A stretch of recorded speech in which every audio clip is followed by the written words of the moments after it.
시청자 여러분께 문안 인사드립니다. 현월TV 윤목사입니다. 자, 참된 교회란 무엇인가 시리즈 굉장히 좀 오랜만에 뵙는 것 같은데, 지금 목요 컨텐츠는 4주에 한 번씩 지금 진행이 되고 있기 때문에요. 좀 오래된 것 같아도 또 생각해 보면 또 금방 또 돌아옵니다. 참된 교회란 무엇인가 시리즈 강의 횟수로는 8번째 강의고요. 주제로 따지게 되면 5강 2번째 시간이 되겠습니다. 지난 시간부터 참된 교회, 우리가 그 지난 시간에 외적 표지에 대해서 공부했고, 이제 내적 표지에 대해서 공부를 했는데, 지난 시간에 교회의 일체성과 유기체성에 대해서 공부를 했습니다. 복습을 꼭 하고 오셔야 됩니다. 이번 시간에는 이제 거룩성에 대해서 공부를 하고자 해요. 아무쪼록 이 시리즈 강의가 짧지는 않습니다만은, 한 강의 한 강의가 집중해서 공부를 하시면요, 우리가 교회에 대한 바른 인식을 가지고 참으로 마지막 시대에 참된 교회의 본질에 서서 주의 귀하신 뜻을 따라서 섬기는 교회가 될 수 있을 줄로 믿습니다. 자, 참된 교회의 내적인 표지들 두 번째는 거룩성이라 그랬습니다. 먼저는 우리가 꼭 생각해야 될 것은 교회는 거룩한 백성들의 모임입니다. 그래서 성도이지 않습니까? 성도.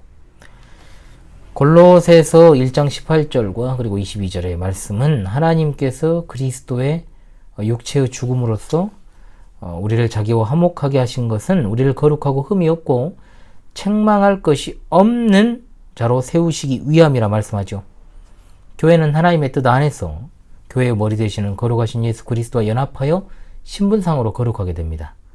그리고 교회에 속한 자들은 그런 신분상의 변화에 근거하여 하나님을 두려워함으로 거룩함을 추구하며 이루어가는 것이죠.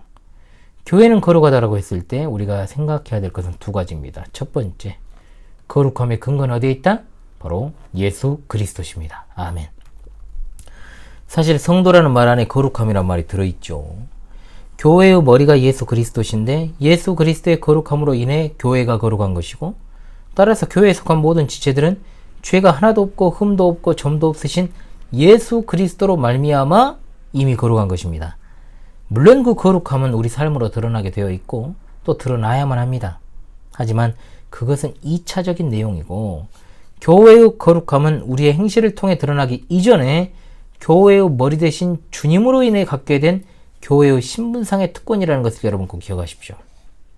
따라서 이런 이유로 예수님 믿고 그리스도인이 된 사람을 성도, 즉 거룩한 백성이라고 부르는 거죠. 거룩한 무리. 사탄을 숭배하는 로마교는 몇몇의 사람들에게 성이라는 말을 붙여야 성자 칭호를 주지 않습니까? 그러나 성경은 예수 그리스도를 믿는 모든 사람이 예수 그리스도 때문에 거룩한 무리 성도가 되었다라고 말씀을 해요. 이것만 봐도 얼마나 로마교가 이상한 주장을 펼치고 있는지를 알게 되는 겁니다. 하나님은 예수님을 믿는 우리 모두를 거룩한 자요 거룩한 백성으로 여기십니다. 자, 다시금 여러분 기억하십시다. 성도의 거룩함은 우리의 행실 이전에 예수 그리스도의 거룩함으로 인한 것이다.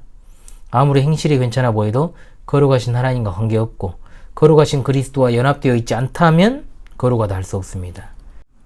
주를 믿지 않는 세상은 참된 거룩함을 보지 못합니다. 그저 상대적인 도덕 기준만 갖고 있을 따름이죠. 신자라 불리는 사람들 중에도 거룩함을 그저 도덕적인 순결함, 어떤 도덕성 정도로 이해하는 사람들이 있습니다. 그러나 그것은 성경적 거룩함의 본래 의미를 전혀 모르는 것입니다. 두 번째, 거룩함은 삶에서도 드러나야 됩니다. 물론 거룩함은 우리 행실 가운데 실현되고 나타나야 된다는 거죠. 거룩하신 하나님으로 말미암은 교회의 거룩함은 죽은 관념이 아니고 살아있는 겁니다. 그리스도께 속한 교회의 지체들은 교회의 머리 되신 예수 그리스도께서 거룩하신 것처럼 거룩함을 추구하고 이루어 가야 되는 겁니다. 베드로 사도가 베드로전서 1장 14절로 16절에 너희가 순종하는 자식처럼 전에 알지 못한 데에 따르던 너희 사역을 본받지 말고 오직 너희를 부르신 거룩한 이처럼 너희도 모든 행실에 거룩한 자가 되라 기록되었을 때 내가 거룩하니 너희도 거룩할지어다 하셨느니라. 아멘. 교회의 거룩함은 주일에 교회 모여서만이 아니라 교회의 지체된 우리 각 사람이 발딛고 있는 모든 삶의 행실 속에서 드러나야 되는 겁니다.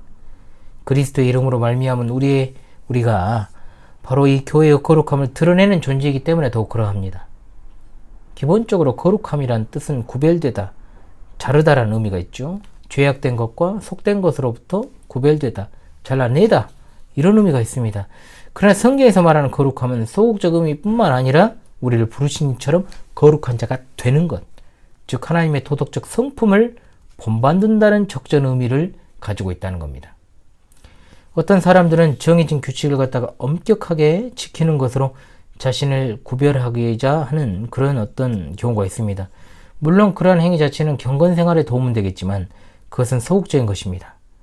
거룩함이라고 하는 것은 단순한 도덕 청렴의 생활만 의미하지 않습니다.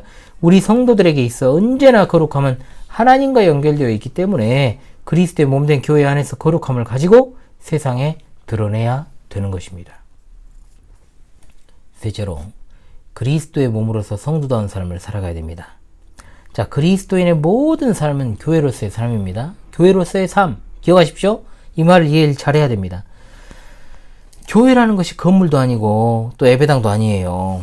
그러므로 예배당 건물을 벗어나서 모든 삶의 영역에서 교회의 거룩함을 나타내는 삶을 살아가야 되겠죠.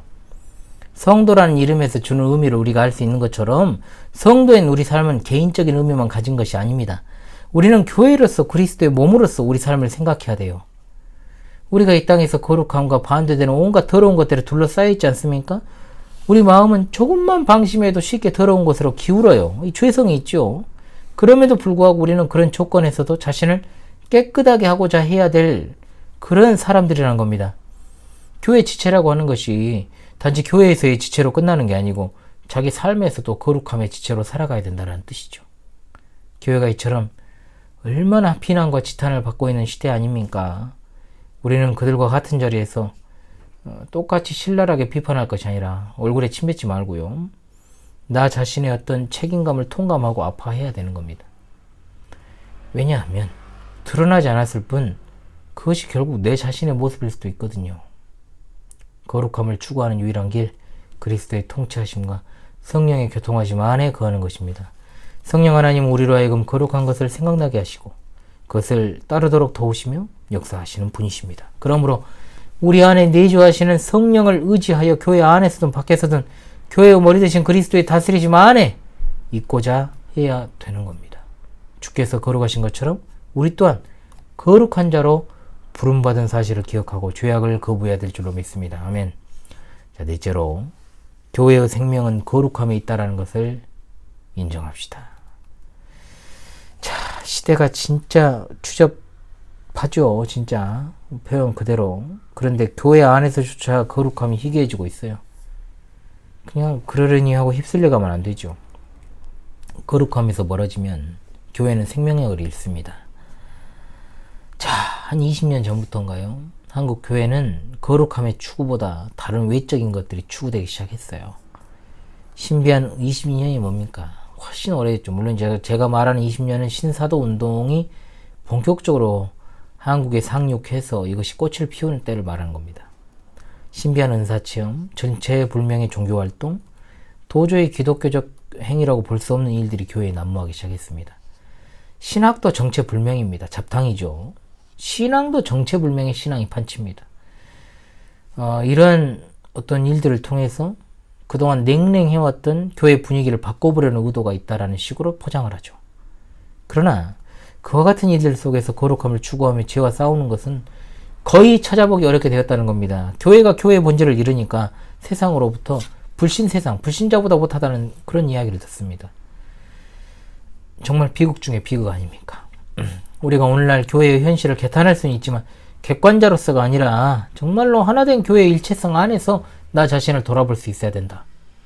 모든 행실에 있어 교회의 지체로서의 내 신분을 생각하고 예수 그리스도의 거룩하심은 그 자체를 실현하는 삶을 살아가야 됩니다. 일단 우리는 세상의 비난을 두려워하지 말고 정말로 거룩함을 상실한 교회에게서 촛대를 옮겨버리실 하나님을 두려워야 되지 않겠습니까? 자, 거룩함을 추구하는 방법에 대해서 말씀드릴 때 나오겠습니다만 하나님께서 우리에게서 촛대를 옮기시는 것보다 더 무서운 일이 없죠. 시청자 성도 여러분, 이 세대가 어떠하건 간에 내버려 두세요. 우리는 세상에서 빼어냄을 받은 진짜 거룩한 하나님의 택자들 아닙니까? 백성들, 교회라는 유형교회의 공간 안에서만이 아니라 삶의 모든 영역에서 주님의 거룩하심을 조차 이 거룩함을 이 세대에 드러내는 우리 모두가 될 수 있길 바랍니다. 아멘. 자, 그 다음 둘째로 교회의 생명이 나타나는 증거로서의 거룩함입니다. 자, 주어진 말씀에 나오는 이 거룩, 자, 고린도후서 6장 14절로 7장 1절의 말씀인데, 제가 성경을 여기다 펴놨어야 되는데 방송 찍기 전에 안 놔둬가지고 죄송합니다. 자, 이해를 하십시오. 제가 계속해서 연속 촬영을 하다 보면 깜빡할 때가 있습니다. 교회의 거룩함은 이 본문에 의해서 세 가지로 정리할 수 있습니다. 첫 번째, 우리는 살아계신 하나님의 성전이다. 교회의 표현할 수 없는 신분상의 거룩함. 그리고 두 번째, 너희는 그들 중에서 나와서 따로 있으라. 자, 교회는 분명 세상과 구별되어 있어야 된다. 세 번째, 하나님을 두려워하는 가운데서 거룩함을 온전히 이루어 육과 영의 온과 더러운 것에서 자신을 깨끗하게 하라. 자, 이 말은 신자가 하나님의 성전으로 도덕적으로 깨끗하고 성결한 삶으로 교회의 거룩함을 드러내야 한다는 뜻입니다. 자, 그러므로 여기서 우리가 몇 가지로 살펴봐야 되죠. 첫째, 교회의 거룩함이 세상에 유익이 된다는 것을 잊지 맙시다. 사실 세상으로부터 구별된 신자의 정체성이 단지 내면에만 머무른다라고 볼 수 없습니다. 삶의 외면에서도 구체화돼야 되죠. 하나님, 우리가 어떤 시대, 어떤 환경에 살아가든지 신자로서의 삶의 목적과 방식이 세상 사람들과는 뚜렷하게 구별되어야 된다는 것을 말씀하십니다. 외적으로 그것이 어디에서 드러나는가? 성도는 시간을 따로 구별해가지고 따로 모여서 하나님께 공적인 예배를 드리죠. 자, 시간뿐만 아니라 교제의 장소도 예배당으로 구별합니다. 그리고 우리가 드리는 그 헌금, 헌상도 구별하도록 하신 겁니다. 구별됨이라는 것은 섞이지 않는 거예요. 그리스도 안에서 하나님께 부름받은 우리가 세상과 구별된 거룩함을 가지고 있어야 됩니다. 그런데 오늘 많은 사람들이 세상으로 나가서 복음을 전하는 걸 오해해서 세상의 문화를 수용하고 세상의 생활 방식을 따르고 심지어 그 가치관까지도 수용하면서 거룩함과 구별됨을 무시하고 있습니다. 교회가 세상의 방식을 따르면 세상이 좋아해 줄 것 같습니까? 반대입니다. 세상은 교회가 교회답지 못하다라고 해서 오히려 손가락질하고 비난합니다. 정말 아이러니하지만 사실입니다. 교회가 교회다움을 지켜야 되는 이유, 아무리 세상의 죄악이 관영하다 해도 교회는 교회의 거룩함을 지켜야지만 세상 중에 정말로 정처 없이 방황하다가 인생의 허망함을 느낀 그런 양들이, 잃어버린 양들이 주님의 때가 이르러서 여전히 거룩함을 지키는 참된 교회로 인도함 받을 수 있기 때문입니다. 그런데 교회에 그냥 썩은 내, 구린 내가 진동을 해. 가뜩이나 썩은 세상에서 갈 길 몰라 방황하는 영혼은 갈 길이 없어, 갈 곳이. 제가 예전에 했던 강의 중에 성도는 공인이다라고 했던 것, 여러분 기억나실지 모르겠습니다. 내가 바로 교회의 대표들이라는 사실을 기억하며 살아가시라 이 말입니다. 왜냐하면 세상 사람들은요, 내가 관계하는 사람들은요, 나를 보고 교회를 평가해요. 그러므로 우리 각자의 삶의 영역에서 우리는 기독교를 대표하는 공인입니다. 공인. 기독교를 대표하는 공인이 세상의 방식으로 살면 되겠습니까? 그렇게 되면은 하나님의 영광을 더럽히는 것은 물론이고 갈 길 몰라 방황하는 자들의 길도 막아버리는 꼴이 된다는 거죠. 잊지 맙시다. 두 번째, 우리는 거룩함을 위한 힘을 길러야 됩니다. 두 가지 제시합니다. 하나는 하나님을 경외하는 것입니다. 두려워하는 것이죠. 다른 하나는 진리의 말씀으로 무장하는 것입니다. 자, 우리 교회 두 번째 기도 제기는 무엇입니까? 성삼일체 하나님만을 두려워하는 신실한 교회가 되게 하소서. 아멘. 자, 물론 이 말씀의 맥락은 우리 영혼을 어찌하지 못하는 대적자들을 두려워하지 말라는 그 말씀에서 비롯되었습니다만, 어찌되었든 우리가 두려워야 될 분은 오직 성삼위일체 하나님이십니다. 그분을 두려워하는 태도, 또 깊이 있게 경외하는 마음 없이 하나님을 가볍게 여기는 자는, 소홀히 여기는 자는 거룩함을 위해 결코 싸울 수가 없습니다. 사실 우리의 말과 행실, 생각과 마음으로 지은 죄, 깊은 곳에 품은 정욕, 음욕 다 하셔요. 이것보다 우리를 떨게 만드는 게 어디 있습니까?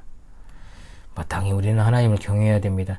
진리의 말씀으로 무장하는 것도 거룩한 교회로서의 삶을 적극적으로 추구하는 것입니다. 성도의 무기는 하나님의 말씀, 곧 성령의 검입니다. 성경은 하나님이 지으신 모든 것이 선하다라고 디모데전서 4장 4절 5절에 말씀하고 있습니다. 성도들 각 개인은 거룩한 교회입니다. 성도 각자가 거룩한 교회로 날마다 세워져 가기 위해서는 하나님의 진리의 말씀으로 인도함을 받아야 됩니다. 즉 성도는 하나님의 진리의 말씀 안에 풍성히 거해야 된다라는 뜻이죠. 디모데전서 4장 4절 5절에 하나님이 지으신 모든 것이 본래 선하다. 다만 그것이 하나님의 말씀과 기도로 거룩하게 사용돼야 된다라고 말씀한 것입니다. 매일의 삶에서 우리가 하나님을 의식하고 하나님의 진리를 풍성하게 먹고 그것을 가슴 깊이 지니고 있지 않으면 영적인 전투에서 늘 패배할 수밖에 없습니다. 교회 안에서 하나님의 진리의 말씀을 풍성하게 먹는 사람과 먹는 둥 마는 둥 항상 먹는 자리 이탈하는 사람의 차이는 하늘과 땅의 차이만큼 아니 그 이상 커요.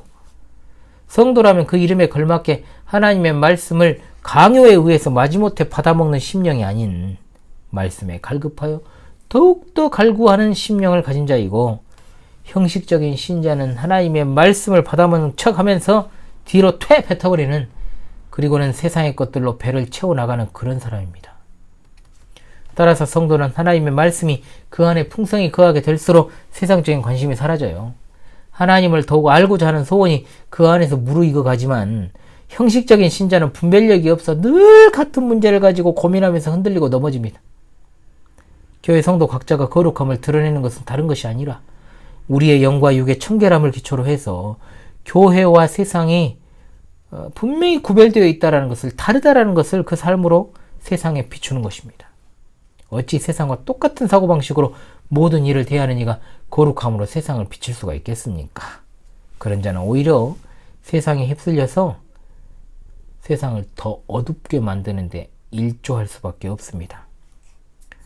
교회의 현실이 어려운 것은 문제가 되지 않습니다. 가장 큰 문제는 세상과 구별된 성도란 이름만 가지고 세상과 전혀 구별된 없는 당신 자신입니다. 나 자신입니다. 아무리 세상이 어두워지고 또 어두워져도 여전히 유일한 소망과 희망은 참된 교회에 있는 줄로 믿습니다. 우리 교회는 물론이고 또 여기저기에 이 부패한 세상을 비추는 거룩한 개혁 교회들을 하나님께서 일으켜 세워주시기를 간구합시다. 규모는 작지만 그와 같은 참된 교회들이 이곳저곳에 세워지는 것이야말로 이 마지막 때 여전히 세워져야 될 교회 아니겠습니까? 우리가 그렇게 되고 또 그런 거룩한 교회들이 많이 세워지기를 위해서 기도해야 될 줄로 믿습니다. 자, 지금까지 교회의 외적 표지, 내적 표지 공부했습니다, 여러분. 다음 시간부터는 참된 교회가 실질적으로 수행하는 일들이 뭔가, 이거에 대해서 공부를 할 것입니다. 자, 이 부분은 총 3부분으로 나눠서 살펴봐야 됩니다. 첫째는 뭐냐? 하나님께 대한 활동입니다. 두 번째 뭐냐? 교회 안에서의 활동입니다. 세 번째 뭐냐? 세상에서의 활동입니다. 이 부분까지 공부하면 참된 교회란 무엇인가 시리즈가 마무리될 것 같아요. 자, 아직도 상당히 긴 분량이 남아있으니까요. 앞서 공부했던 내용들을 갖다가 계속 쭉 반복해서 학습하시면 시청자 우리 성도님들께 큰 유익이 될 줄로 믿습니다. 지금까지 현월TV 윤목사였습니다. 수고하셨습니다.